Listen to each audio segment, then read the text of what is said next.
Hello viewers, কেমন আছেন সবাই? আশা করি সবাই ভালো আছেন।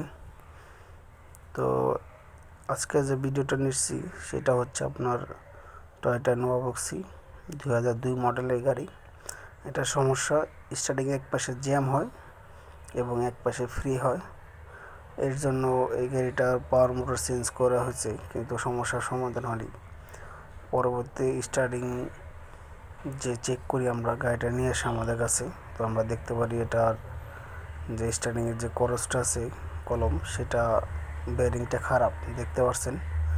এক পাশে জ্যাম এবং আরেক পাশে ফ্রি। মূলত সমস্যা এটাই, কারণ পাওয়ার মোটরের জন্য এরকম সমস্যা হবে না। পাওয়ার মোটর খারাপ থাকলে পরে সব দিকে জ্যাম থাকবে, তো এক পাশে ফ্রি এক পাশে জ্যাম হবে না। তো মূলত এই গাড়িটার সমস্যা এটাই ছিল। তো আমরা এখন একটা রিকন্ডিশন নেবো, রিকন্ডিশনে সেট আপ করবো।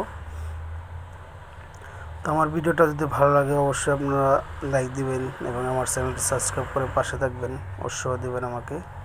তো আমরা একটা রিকন্ডিশন নিয়ে আসি, দেখতে পাচ্ছেন রিকন্ডিশন সব দিকেই ইজি, কলমটা একদম সব দিকেই ফ্রি। তো মূলত সমস্যা এটাই। আমরা এখন সেট আপ করবো, গাড়িটি ডেলিভারি দেবো। তো কাজের জন্য ফুল ভিডিওটা করা হয়নি। ধন্যবাদ সবাইকে, থ্যাংক ইউ, ভালো থাকবেন।